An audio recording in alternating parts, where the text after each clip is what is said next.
이번 폭우로 가장 많은 피해, 가장 많은 사상자를 낸 곳이 바로 충북 오송 지하 침수 사태입니다. 이담 아나운서, 지금 오늘 현재 이곳의 수습 대책, 수습 지금 과정은 어떻게 진행이 되고 있습니까? 네, 아직은 내부에 좀 펄이 남아 있어서요. 내부 진입이 아주 수월한 상황은 아니라고 합니다. 계속해서 펄을 긁어내는 작업을 하고 있는 상황이라고 하는데요. 그래도 어제 저녁에 오송 지하차도 부근에서 마지막 실종자 한 명이 발견됐습니다. 발견된 희생자는 60대 여성이었고요. 이 오송 지하차도 밖에 약 200m 정도 떨어진 도로변 풀숲에서 발견이 됐습니다. 이로써 경찰에 실종 신고된 실종자 모두 찾은 걸로 됐고요. 이번 참사로 사망자는 14명, 부상자 9명으로 기록이 됐습니다. 하지만 소방당국은요, 혹시나 남아있을지도 모르는 또 다른 실종자에 대한 수색을 이어나가겠다고 했고요.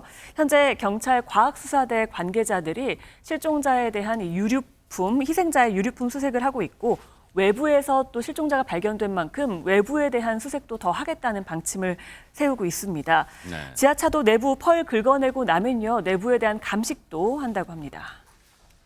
어제 저녁에 이 추가로 발견된 이 실종자, 싸늘한 추검으로 발견됐는데 그 위치가 앞서 말씀드린 것처럼 지하차도 내부가 아니었습니다. 지하차도 바깥 부분이었는데 아마 미루어 짐작하는데 현장에 이제 관계자들의 이 구조대의 미루어 짐작은 아마 일단 지하차도에서 빠져는 나왔지만 결국은 이 안전한 곳을 대피하지 못하고 결국 이렇게 변을 당한 게 아닌가 이렇게 분석은 하고 있습니다만 정확한 사고, 정확한 원인은 그리고 좀 감식을 통해서 밝혀내야 될 텐데 박성배 변호사님, 지금 현장 감식이 아직은 이루어지지 않고 있는데 아마 이러저러한 지금 이 현장 상황이 만만치는 않은가 봐, 여의치는 않은가 봐요. 일단 충북경찰청이 수사부장을 본부장으로 하는 88명 규모의 전담 수사팀을 꾸렸고 이 사고 원인으로 지목되고 있는 미호강 제방에 대한 1차 합동 감식은 마쳤습니다. 1차 합동 감식은 됐어요? 네. 구체적인 감식은 더 진행될 것으로 보이고 앞으로 지하차도에 제때 교통 통제가 이루어지지 않은 경위 등도 조사할 방침입니다. 네. 법리적으로는 중대재해처벌법 위반 등 모든 가능성을 열어두고 있는데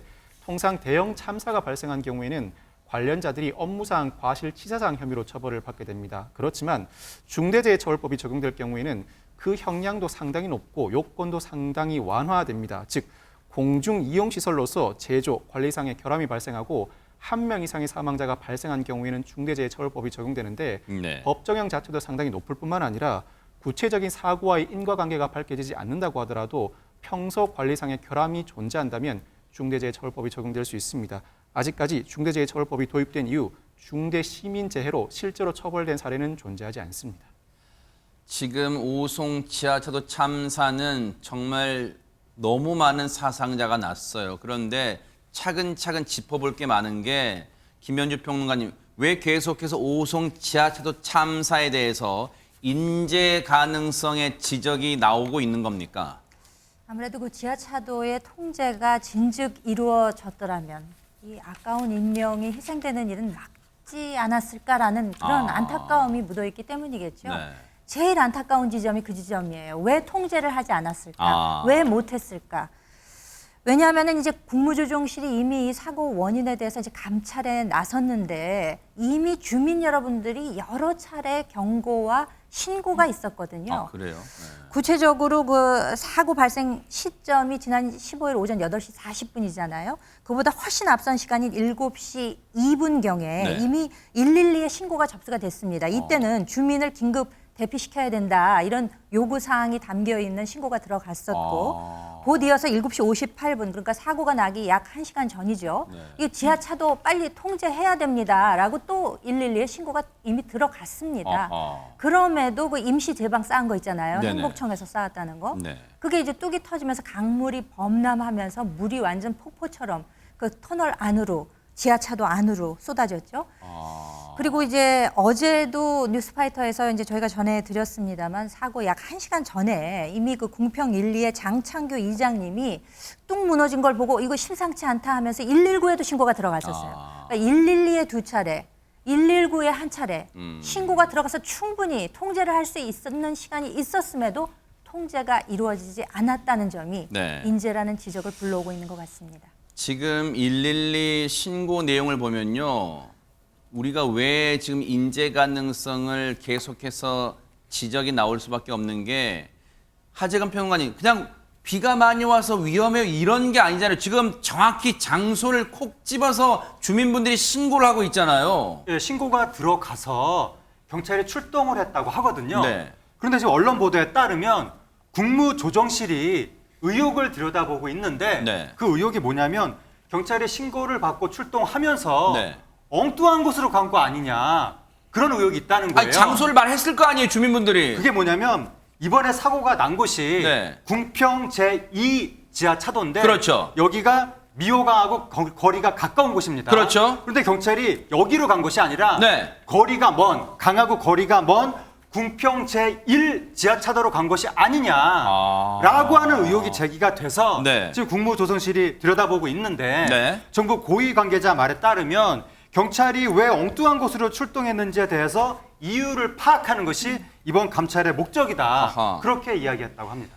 저건 박성배 변호사님 경찰 현직에 계셔봤으니까 경찰에 몸담아 봐셨으니까 저 부분은 저 감찰 결과 당시에 신고를 받고 출동한 순찰차 블랙박스 위치 GPS 등을 하면 실제 신고를 받고 어디로 갔는가는 최초로 어디에 갔는가는 다 나오겠죠. 최초 출동 지점은 명백하게 드러날 수밖에 없습니다. 국무조정실은 112 신고자가 동일인이었고 미호 천교를 공사하는 사람이라는 취지로 발언을 했다고 하고 다만 구체적으로 제2 궁평 지하차도라고 통제 요청 지점을 밝히지는 않았다고 합니다. 신고가 접수되면 112 상황실이 그 신고 위치, 문제되는 위치를 찍어주는데 실제로 출동한 경찰이 그 찍어준 위치에 정확하게 출동했는지 등을 조사할 것으로 예상됩니다. 아마 전반적으로 경찰의 대응이 부실했다고 보고 있는 것 같은데 실제로 이와 같은 신고가 접수된 경우 동일한 명칭의 지하차도가 다수 존재한다면 실제 문제되는 지하차도를 찾는 노력을 해야 하고 불분명하다면 여러 지하차도를 동시에 둘러보아야 할 뿐만 아니라 시민들은 사고 위험이 있을 때 주무부서를 정확하게 알지 못합니다. 일단 경찰에 신고를 하고 보는데 이 경우에 경찰은 주무부서를 찾아 실제 문제가 되는 지점을 찾고 적극적으로 대응을 할 필요가 있습니다. 법적 책임 여부를 떠나서 적절한 조치를 취하지 않은 점에 대한 비판은 들어마땅한 것 같습니다. 감찰 결과를 좀 봐야겠지만요. 뉴스파이터가 어떤 사건 같은 걸 전해드릴 때 여러분 기억나세요? 신고를 받는 그 관제센터에서요. 신고자에게 이렇게 얘기합니다. 지금 위치가 정확히 어디시죠? 그럼 여기 지금 건물이 많아요. 정확한 위치를 말씀해 주시겠어요? 제차, 3차, 4차 물어요. 안 그렇습니까? 그래야지 정확한 위치로 가는 거 아니에요. 신고받고.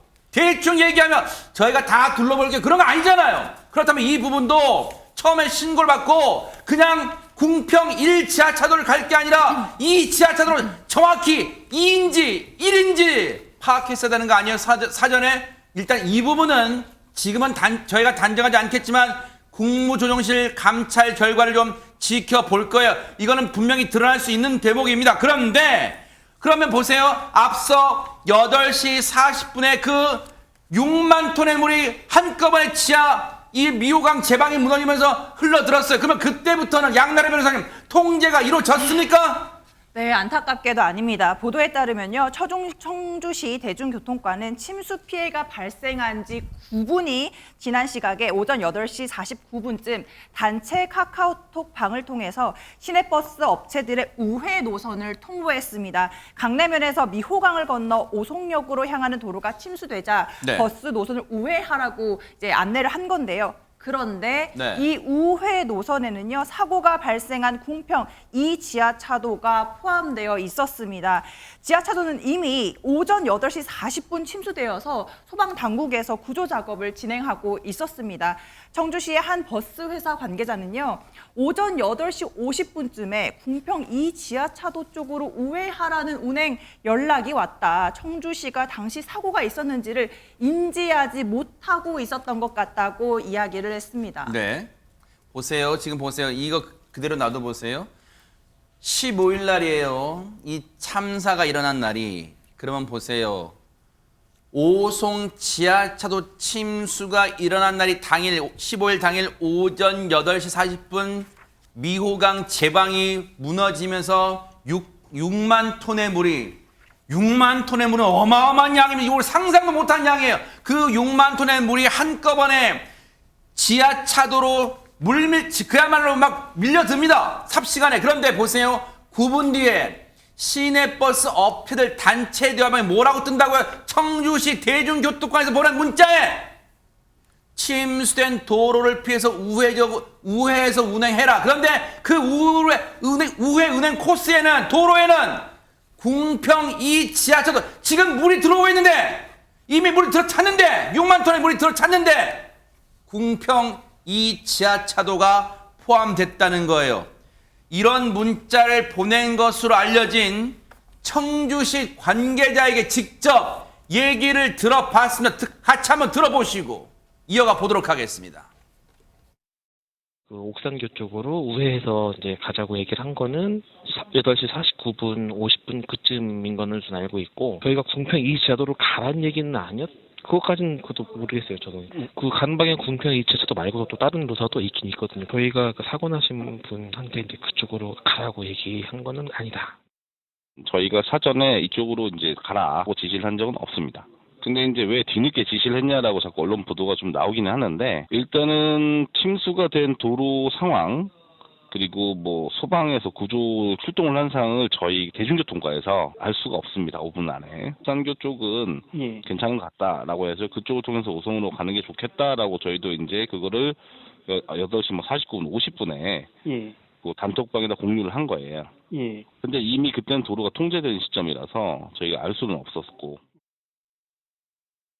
자, 저희가 잠시 뒤에 이제 저 청주시 관계자의 방금 얘기한 도로교통 정책 대중교통과 관계자 얘기를 저희가 그래픽으로 이제 풀어드릴 텐데 이제 그런 거에 들어오면 말씀드릴 거예요. 쉽게 말하면 이거예요.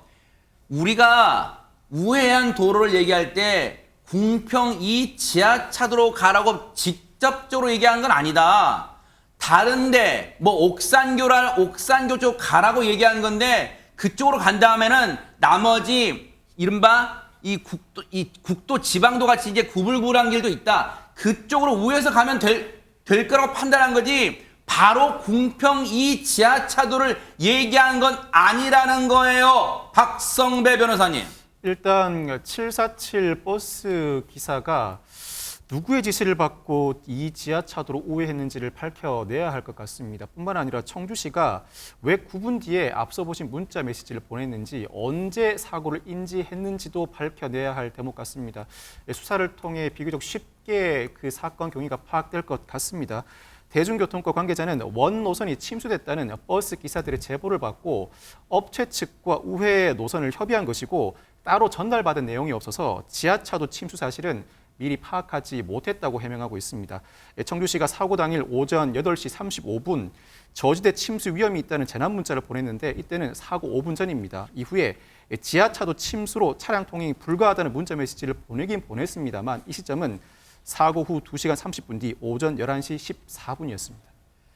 저희가 방금 그 청주시 대중교통과 관계자가 버스 운행업체 단톡 대화방에 남겼던 그 우회하라, 버스들은 우회하라고 지시한 내용 관련해서 저희가 그래픽을 보여드릴게요. 그 당시 상황이 이런 거예요.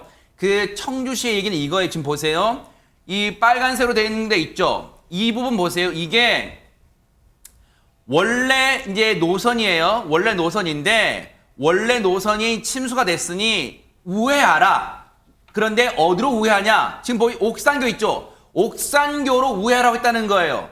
궁평 2 지하차도로 가라고 한 적은 없다. 앞서 저희가 그 관계자 얘기 중에도 그 분이 그랬죠. 이쪽 즉 궁평 2 지하차도로 가라고 지시한 적은 없습니다. 옥산교로 가라고 했다는 거예요.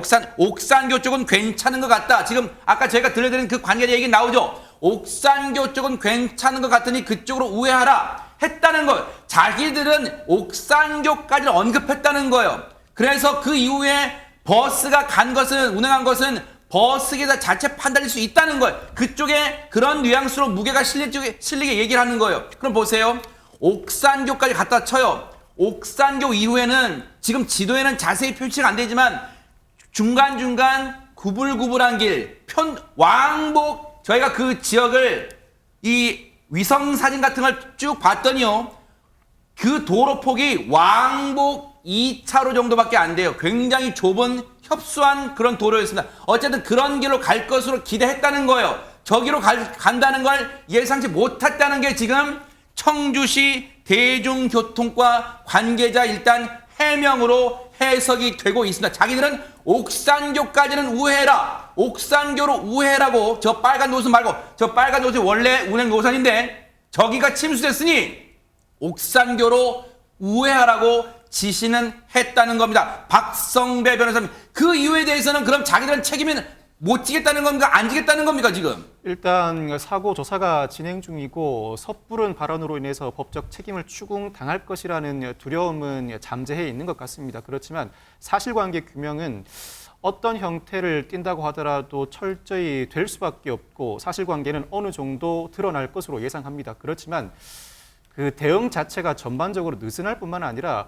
옥산교로 우회하라는 취지의 발언만 두고 본다면 당연히 제2 지하차도도 통과할 가능성을 충분히 내포하고 있습니다. 이와 같은 상황을 사전에 인지하지 못하고 일방적인 지시를 받은 누군가의 지시인지는 밝혀내야 하겠습니다만 일방적인 지시를 받은 747 버스 기사가 그 길을 갈 가능성도 충분히 열려 있습니다. 그렇다면 철저하게 대비하지 못한 책임에서는 벗어나지 못할 것 같고 법적 책임 여부는 쉽게 논단할 수 없습니다. 그렇지만 당시 사고 상황에 대비해서 적절한 지시가 이루어지지 않는 바람에 굳이 발생하지 않아도 될 사고가 발생해 대규모의 인명피해가 발생했다는 결과론적인 책임에서는 자유로울 수 없을 것 같습니다.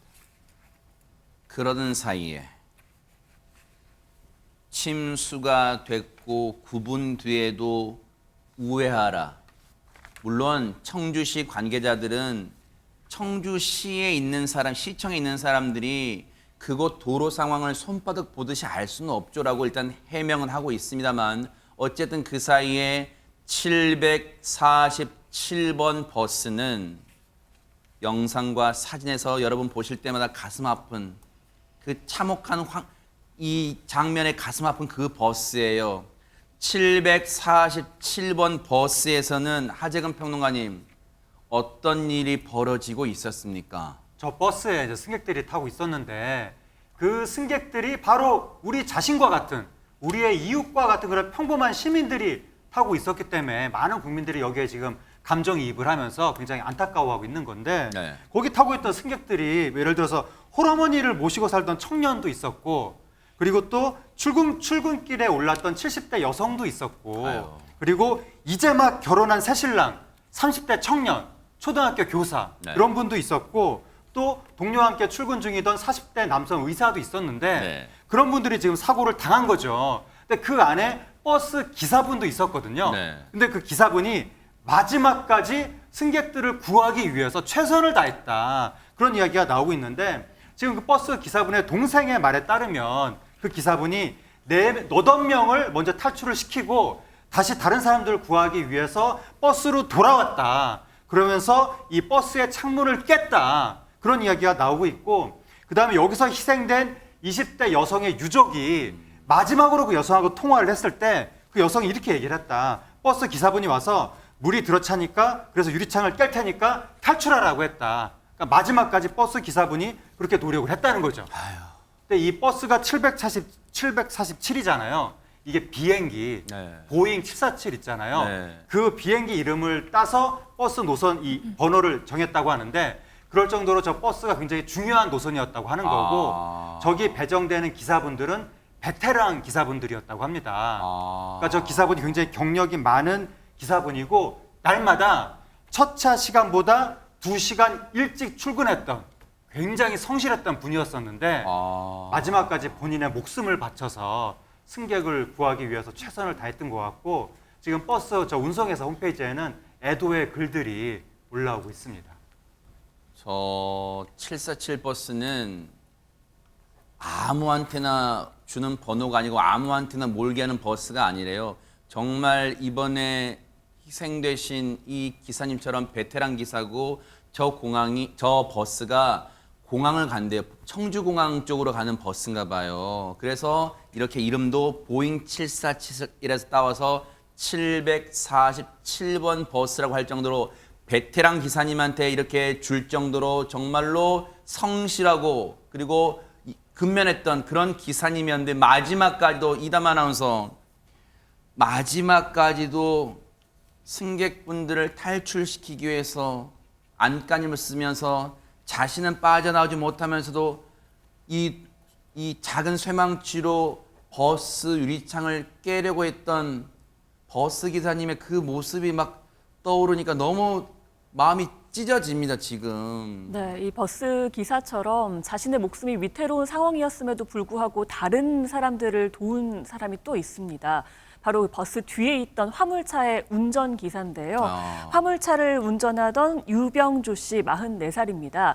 이 유 씨는요, 거센 물살에 그냥 빠져나가려고 하다가 바로 앞에 있는 버스가 시동이 꺼진 걸 발견하고 이 화물차가 14톤입니다. 그래서 화물차로 버스를 충돌해서 밀고 나가려고 했는데 세상에. 결국은 화물차도 금방 시동이 꺼지게 됩니다. 아이고. 그래서 나오지 못하고요. 결국은 이 운전기사도 창문을 깨고 화물차 지붕 위로 올라갑니다. 그랬더니 물살에 휩쓸려서 이 화물차의 사이드 미러를 꼭 붙잡고 있는 20대 여성을 보게 됩니다. 바로 끌어올리고요. 네. 그리고는 이 뒤쪽에서 물 위로 정말 머리만 동동 떠서 살려달라고 외치던 남성 2명이 또 있었다고 합니다. 그래서 이 남성 둘도 올려서 난간을 붙잡게 했다고 합니다. 이날 구조된 9명 가운데 3명은 이 유 씨가 구조한 사람이었습니다. 세상에. 아비규환의 상황 속에서도 소중한 생명을 구하려고 안간힘을 필사의 노력을 하신 분이 진짜 계셨군요, 김현주 평론가님. 네, 이 화물차를 운전하신 유병조 씨, 이분이 체구가 그렇게 크신 분이 아니래요. 그런데 남의 생명줄이라고 생각했던 때문인지, 왜 그럴 때는 왜 초인적인 힘이 그렇죠. 나오지 않습니까? 네. 그렇기 때문에 이 20대 여성을 저 끌어올릴 화물차인가 수 봐요. 저 뒤에 있었던 화물차. 거죠. 네, 세상에. 맞습니다. 너무너무 감사한 일이고, 그래서 이 구해진 20대 여성의 부모님을 만났던 모양입니다. 그래서 이 부모님께서 한 언론에 그 자신의 딸의 목숨을 구해준 정말 생명의 은인이잖아요. 이분을 찾아가서 2손을 잡고 정말 너무 감사하다. 우리 딸 얘기를 듣고 보니 딸이 이제 힘이 빠져가니까 같이 위험할 수 있으니까 제 손 놓으세요라고도 했는데 어머. 이 기사분이 그 손을 끝까지 붙잡고 높은 곳으로 끌어올려줘서 포기하지 않았기 때문에 생명을 구할 수 있었다는 거죠. 세상에. 그러니까 정말 듣기만 해도 너무너무 감사한 일이고 이런 일이 일어났다는 것 자체가 정말 어떻게 보면은 축복이기도 하고 이분들의 생명이 앞으로 또 다른 사람의 생명을 살리는 일에 좀 쓰여졌으면 좋겠다. 그런 생각까지도 해보게 됩니다. 후진국형 참사라고들 말을 합니다. 그런데 그런 비난, 지적도 일단 잠시 접어두고요. 지금은 현장 감식을 통해서 정말로 막을 수는 없었는지 정말로 인재인지를 판단하는 절차가 일단은 시급해 보이고요. 반드시 이런 일이 앞으로는 일어나지 않도록 진짜 대책을 세우는 그런 기회가 되기를 간절히 기대해 보도록 하겠습니다. 보고 계십니까? 대박 사건. 네, 안녕하십니까? 김명준입니다. 여러분과 함께하는 뉴스파이터. 다양한 소식과 뉴스를 보고 싶으시면 화면 오른쪽을 꾹 눌러 구독해 주시길 바랍니다. TV로도 유튜브로도 여러분께 한 발 더 다가가겠습니다. MBN 뉴스와 뉴스파이터를 사랑해 주셔서 고맙습니다.